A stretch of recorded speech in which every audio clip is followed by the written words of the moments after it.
para que podamos adentrarnos y poder introducirnos en el mundo del futuro y poder analizar claramente la culminación de la humanidad, pero sobre todas las cosas, la razón por la cual la humanidad se encuentra como se encuentra, y que podamos nosotros realmente poder discernir qué es lo que Dios nos quiere decir. La primera pregunta que tenemos es: ¿cómo fue escrito el libro del Apocalipsis? Bueno, el libro del Apocalipsis fue escrito hace aproximadamente 2000 años por el apóstol Juan. Juan fue el último de los apóstoles, posiblemente murió como a los 90 años de edad, cuando él se encontraba exiliado en la isla de Patmos, que está enfrente del mar Egeo, o sea, junto a Grecia, del lado occidental de Grecia. Y ahí en esa isla, regularmente el Imperio Romano mandaba o confinaba a todos los presos políticos. Y aunque él no fue considerado un preso político, sino un preso que lo consideraban como una amenaza para el Imperio Romano, ahí lo exiliaron y ahí murió el apóstol Juan. Fue el último de los apóstoles de Jesucristo. Y también recordamos que el apóstol Juan en los cuadros de la Última Cena se le representa recargado en el pecho de Jesucristo, y por eso se le llama a Juan el apóstol del amor o el apóstol amado. Y esta es la razón por la cual su primera carta que él escribe, la primera carta de Juan, es una carta dedicada, sobre todo el capítulo 4, al amor. Entonces el apóstol Juan está ahí en la isla de Patmos, 85, 90 años de edad, cuando de repente él escribe en el capítulo 1, versículo 12 en adelante, que se le apareció un personaje demasiado brillante, con un esplendor maravilloso, y entonces dice que él estaba en el Espíritu en el día del Señor, versículo 10, capítulo 1 del Apocalipsis, y detrás de él oyó una voz como de una gran trompeta, que le decía: yo soy el Alfa y la Omega, el primero y el último. Escribe en un libro las cosas que has visto, las que están y las que han de ser, a las 7 iglesias que están en el Asia: a Éfeso, Esmirna, Pérgamo, Tiatira, Sardis, Filadelfia y Laodicea. Estas 7 iglesias que pues ya en el capítulo 2 y 3 comienza Jesucristo a algunas exhortarlas, a otras a culminarlas, a otras a darles consejos de porque se habían apartado del camino del Señor. Cristo es el personaje que se le aparece a Juan. Y dice el versículo 12 que cuando Juan se voltea para ver a esa persona que le estaba hablando y que le estaba diciendo que escribiera las cosas que a continuación le iba él a comenzar a relatar, dice la Biblia que vio 7 candeleros de oro. El candelero en la Biblia, en el Antiguo Testamento, representaba la luz, representaba la gloria de Dios, y se encontraba dentro del tabernáculo en lo que se llama el lugar santo. Pero en el Nuevo Testamento, el tabernáculo vemos nosotros que tiene 7 ramas. Y vemos nosotros que la rama de en medio es la rama que representa a Jesucristo. Porque más adelante dice que Juan vio en medio de los candeleros a Jesucristo. Y los candeleros representan la iglesia de Jesucristo. Entonces Jesucristo está en medio, y 3 ramas a la izquierda y 3 ramas a la derecha nos hablan, el número 6, 3 y 3, nos hablan del número del hombre. Entonces, Cristo en medio del hombre nos da perfectamente lo que es estamos completos, estamos perfectos en Cristo. A su semejanza podemos nosotros realmente comenzar a reubicarnos, resucitamos espiritualmente con Cristo cuando Él entra a nuestra vida. Y este es el símbolo del candelero. Simplemente que Jesucristo es el que entra a nuestra vida para dirigir nuestra vida, y lo mismo Él es el jefe de la iglesia, la cabeza de la iglesia y el que dirige a la iglesia hasta el final del tiempo. La forma como Juan vio a Jesucristo se describe en los versículos del 13 en adelante y dice que vio a uno semejante al Hijo del Hombre, vestido con una ropa como un lino fino, a blanco hasta abajo, con los ojos resplandecientes, los pies bruñidos como el bronce y con un cinto en la cintura dorado y con el pelo blanco como la nieve. Y esta imagen de Jesucristo hizo que el apóstol Juan cayera al suelo. Imaginémonos nada más la gloria y el poder que desplegaba la persona de Jesucristo. Dice la Biblia, cuando le vi, versículo 17, caí como muerto y él puso su diestra, o sea, su mano derecha, y me dijo, no temas, yo soy el primero y yo soy el último. Es interesante que esta frase, no temas, la encontramos desde el Génesis hasta el Apocalipsis. Es una frase que continuamente Dios nos está mandando en los 66 libros de la Biblia. No tengan miedo. Saquen de ustedes el temor. No tienen por qué ser amedrentados por nada de lo que pueda suceder en el mundo, que el peso cayó, el petróleo cayó, que hay un virus, que hay un terremoto, amenazas de muerte. No tengan ustedes miedo. ¿Por qué? Porque estoy con ustedes. Y si Jesucristo está con nosotros, ¿a qué le vamos a temer? Dicen que el temor es un resultado de estar adelantándonos al futuro y estar imaginándonos cosas malas o negativas que todavía no han sucedido. Entonces, ¿por qué vamos a temer? O sea, cuando tú estás temiendo algo, estás previendo algo que malo te va a suceder y te causa temor, te causa ansiedad, te causa estrés. ¿Qué voy a hacer mañana? ¿Qué voy a hacer la semana que entra? Etcétera, etcétera. Y esta es la palabra con la que termina la Biblia. No tengan miedo. Yo soy el primero y yo soy el último. Si dice Jesucristo que Él es el primero, o sea, Él inició el cosmos, Él inició la creación, porque Jesucristo fueron creadas todas las cosas. Todo lo que está en el cielo, lo que está en la tierra y debajo de la tierra, fue creado por Él y por medio de Él. Y Él es antes de todas las cosas y todas las cosas en Él subsisten. Entonces, Él es el primero que inició la creación. Él es el primero que inició nuestra vida. Cuando tú y yo estábamos en el vientre de nuestra madre, Él nos conocía desde que estábamos en el esperma de papá, en el óvulo de mamá, cuando se formó el cigote y se juntaron las 23 cromosomas de papá y las 23 cromosomas de mamá y vino la fertilización.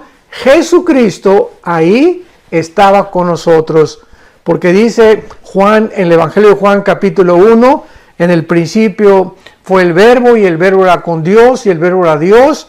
Todas las cosas por Él fueron hechas y nada de lo que ha sido hecho fue hecho sin Él. Entonces, si Jesucristo, esto es para entender por qué dijo a Juan, yo soy el alfa y el omega. Si Él es el primero y Él es el último, ¿dónde nos encontramos nosotros? Nos encontramos en medio. O sea, todavía no viene la culminación de la humanidad. Él es el primero, nos encontramos más o menos bien cerquita ya casi del final. Y si sabemos que Él es el último o la omega, que es la última letra del alfabeto griego, el alfa y el omega, no tenemos por qué temer. Porque si estamos nosotros en medio y Él es la culminación de todo, Él sabe cómo va a terminar la humanidad, nos lo revela en el libro del Apocalipsis para que tengamos paz, una paz que sobrepasa todo entendimiento. Y entonces esta es la razón por la cual Cristo le revela el libro del Apocalipsis al apóstol Juan. Y finalmente, para contestar la primera pregunta, ¿cómo fue escrito el libro del Apocalipsis? Dice el versículo 1 y el versículo 2, la revelación de Jesucristo, o sea, el descorrimiento de una cortina que Jesucristo nos da a nosotros, la iglesia, para manifestar a sus siervos las cosas que deben suceder pronto. Dios está interesado en que nosotros conozcamos el futuro. no por una simple curiosidad, porque Dios no quiere simplemente satisfacer el conocimiento, porque por naturaleza nos encantaría saber qué va a pasar mañana o qué va a pasar el mes que entra. No, Dios quiere que nosotros conozcamos el futuro con una sola razón, que nos preparemos. El fin de todas las cosas se acerca. 1 Pedro 4:7, velad y orad. Entonces, esta es la razón por la cual Dios quiere que nosotros estemos preparados. Vamos a llegar a un final de la civilización, a un final de la humanidad. Tu vida y mi vida va a llegar algún día al final y tú tienes que estar preparado, y yo también, para encontrarnos con nuestro Dios.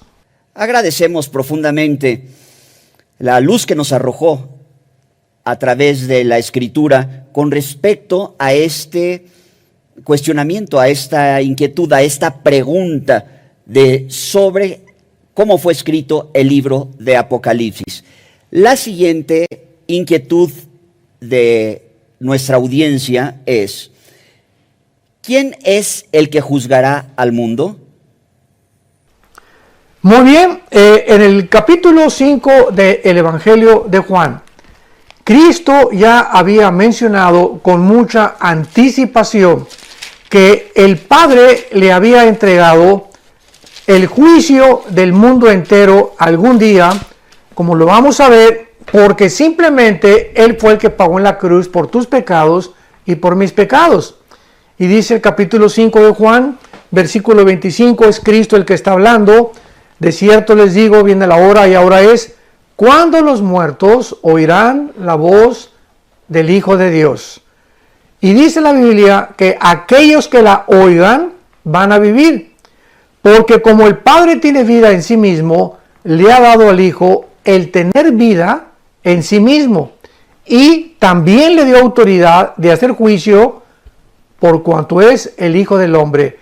El Padre le da al Hijo la autoridad de hacer juicio. O sea, el día que toda la humanidad sea juzgada, va a ser Cristo el juez. Más adelante, en el libro de los Hechos, capítulo 17, el apóstol Pablo se enfrenta a todos los atenienses y a todos los filósofos de aquel tiempo en la colina del Areópago, y después de dar un curso brillantísimo acerca de quién es Dios, culmina diciendo en el versículo 30 y 31, pero Dios, habiendo pasado aún los tiempos de esta ignorancia, ahora manda a todos los hombres en todo lugar que se arrepientan, por cuanto ha establecido un día en el cual juzgará al mundo con justicia, por aquel varón a quien designó, dando fe a todos con haberle levantado de los muertos. Vemos nosotros que el apóstol Pablo le dice a este grupo de filósofos atenienses: Dios ha escogido un día en el que va a juzgar al mundo. Y como viene un juicio próximo, Dios te manda que te arrepientas de tus pecados. Que te arrepientas de tus pecados, porque si tú llegas a la muerte y te enfrentas con el juicio de Dios sin haber recibido a Cristo como tu Señor y como tu Salvador, vas a ser condenado eternamente. Así que Él es el juez y tiene el derecho de ser el juez, como lo vamos a ver más adelante en el capítulo 5, simplemente porque Él fue el que murió y pagó por nuestra salvación. Y en la segunda carta a Timoteo, capítulo 4, versículo 1, el apóstol Pablo vuelve a confirmar que Jesucristo será el juez. Dice 2 Timoteo 4:1, te encarezco, escribiéndole a Timoteo, delante de Dios y del Señor Jesucristo, que juzgará a los vivos y a los muertos en su manifestación y en su reino.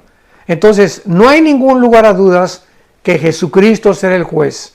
Primero murió en una cruz, dio su vida por nosotros, y ahora que fue resucitado y sentado a la diestra del Padre en las alturas, bajará al mundo, pero ya no bajará como el Cordero que quita el pecado del mundo.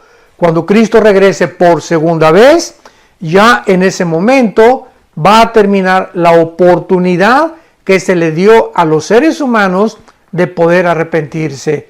En este juicio tremendo nos habla el Apocalipsis y nos saltamos hasta el capítulo 20 del Apocalipsis, capítulo 11 en adelante, para que veamos nosotros este juicio de Dios, de qué forma se va a llevar a cabo. Y dice así, Apocalipsis 20, del 11 al 15. Aquí quiero aclarar algo muy importante. Nosotros los cristianos, si tú eres cristiano, ya fuimos juzgados en la cruz. Cuando Cristo murió por nuestros pecados, todos tus pecados y todos mis pecados fueron puestos sobre su cuerpo. El que no conoció pecado, dice 2 Corintios 5, por nosotros se hizo pecado. Cristo lleva mis pecados y tus pecados en su cuerpo de carne, para que nosotros podamos ser eximidos del juicio de Dios. Dice Juan 5:24, de cierto les digo, el que oye mi palabra y crea al que me envió, no vendrá a condenación, porque ha pasado de la muerte a la vida. Entonces es maravilloso saber que de tal manera amó Dios al mundo que nos ha dado a su Hijo unigénito, para que cualquiera que en él crea no se pierda, mas tenga la vida eterna.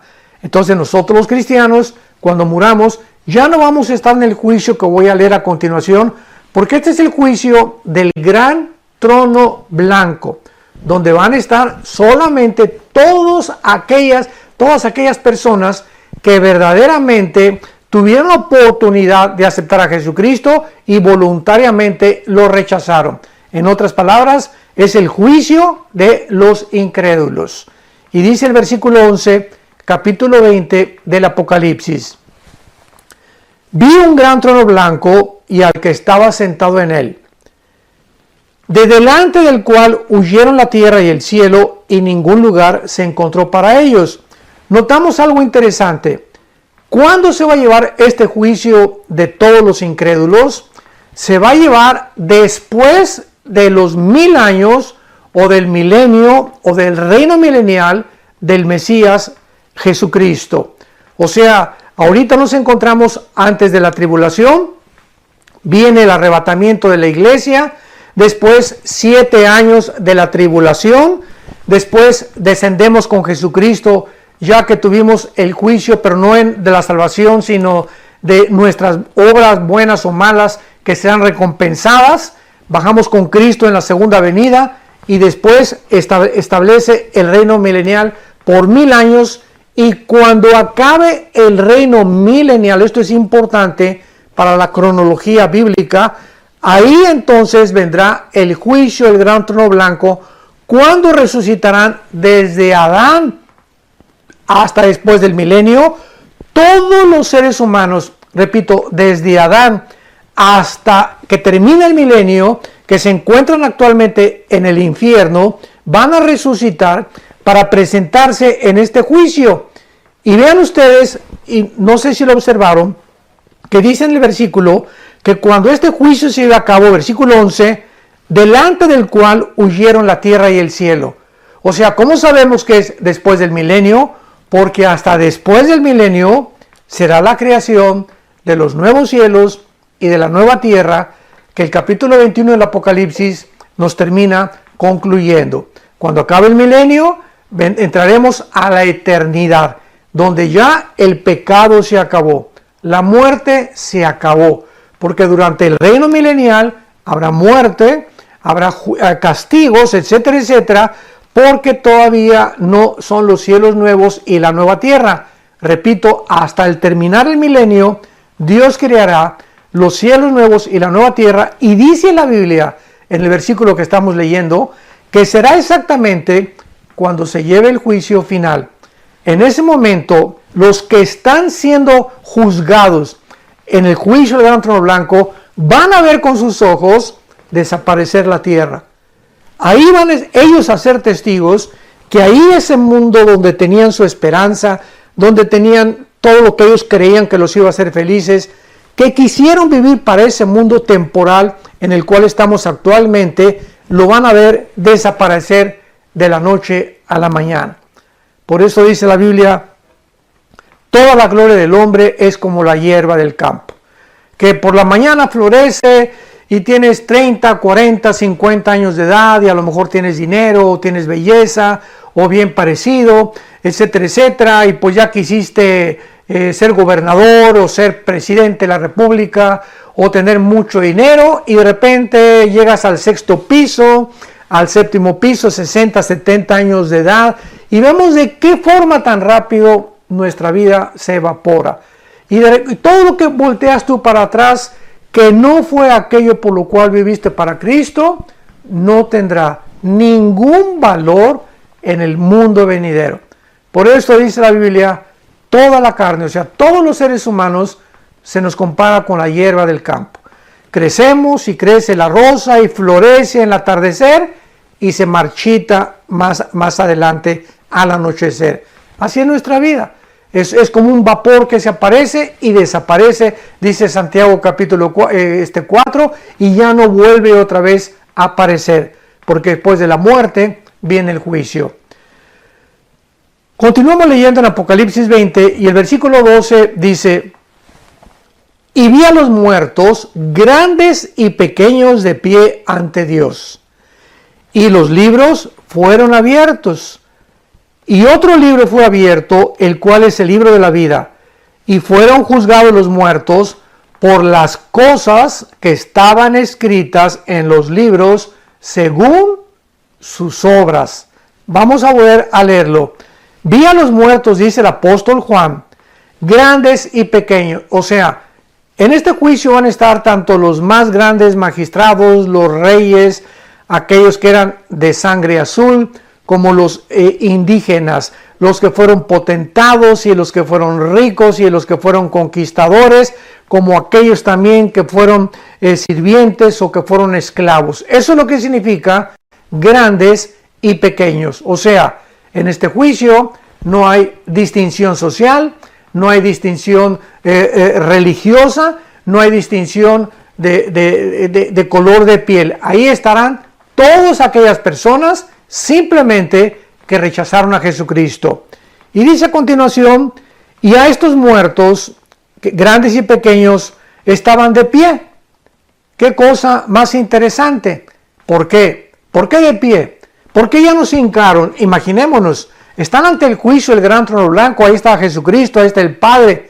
Y era para que en ese momento cayeran de rodillas, ¿verdad? Nos podríamos imaginar, oh Señor, perdóname, tú tenías la razón. Damas y caballeros que nos escuchan, santos de Dios, en este juicio ya se acabaron las oportunidades.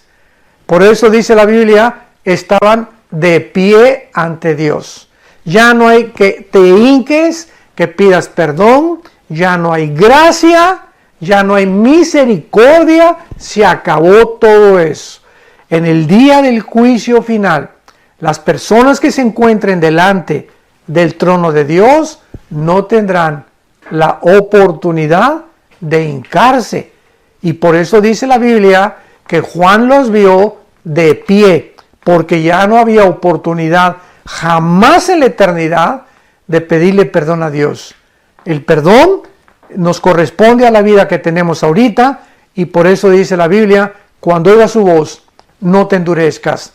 Hoy es el día aceptable, hoy es el día de la salvación.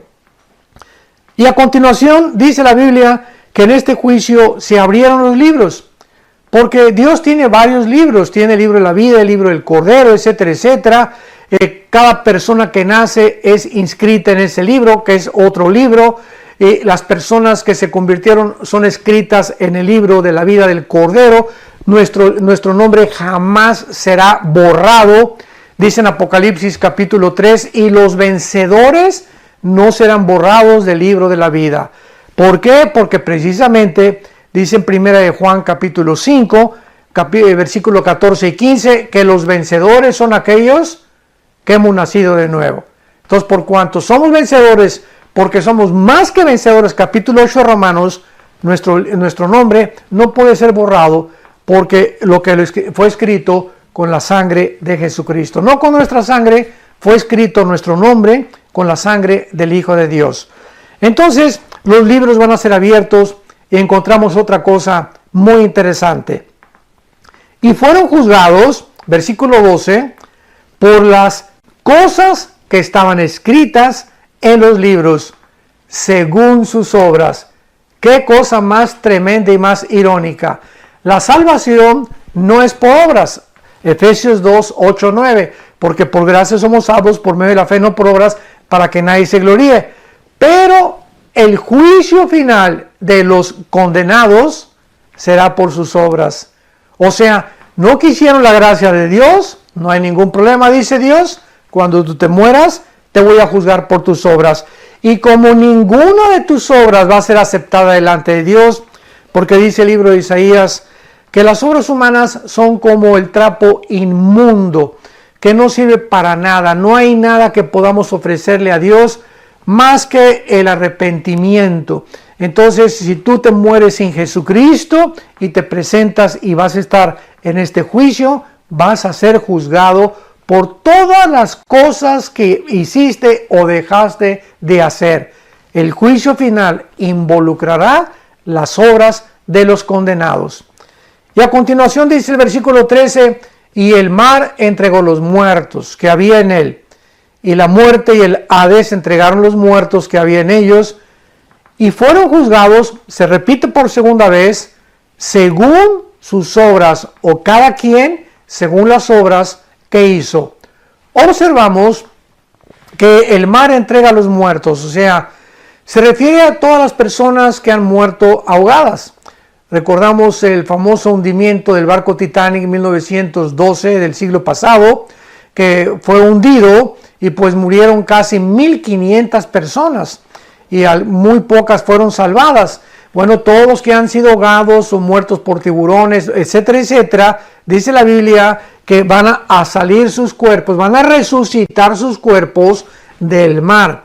Y dice la Biblia, y el muerte y el Hades entregaron los muertos que había en ellos, o sea, todos los que se encuentran también en el infierno, los que se encuentran en las tumbas, van a salir para poder presentarse delante de Dios. Y el versículo 14 y 15 termina diciendo, y la muerte y el Hades fueron lanzados al lago de fuego. Esta es la muerte segunda. Vamos a entender por qué la condenación eterna se llama la segunda muerte. Cuando tú y yo nacimos una vez y vamos a morir una vez, ¿verdad? Pero cuando los muertos condenados nacen, van a nacer y van a morir físicamente, pero van a morir por segunda vez. ¿Por qué? Porque van a morir eternamente. Entonces, tú puedes nacer físicamente una sola vez, pero si tú mueres sin Cristo, vas a morir, que es la segunda muerte, eternamente. Moriste físicamente y vas a morir eternamente. El cristiano va a morir físicamente una sola vez y de ahí tendrá la vida eterna. Ya jamás volveremos a morir o a ser separados de la presencia de Dios. Y termina el versículo 15, y el que no se halló inscrito en el libro de la vida fue lanzado al lago de fuego. El lago de fuego no es el infierno. Ahorita el infierno es un lugar temporal. Podríamos llamar, es como una penitenciaría estatal.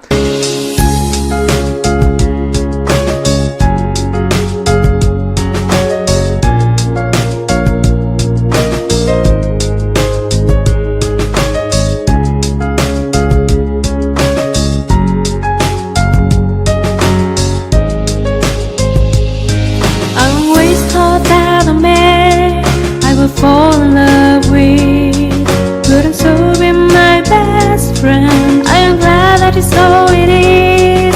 I am glad that it's so it is. You are my dearest friend, with whom I have never keep any secrets. You know me the way I am, and I know the real you, and that's what makes our bond of love so special. You are my dearest friend, with whom I have never keep any secrets. You know me the way I am, and I know the real you, and that's what makes our bond of love so special.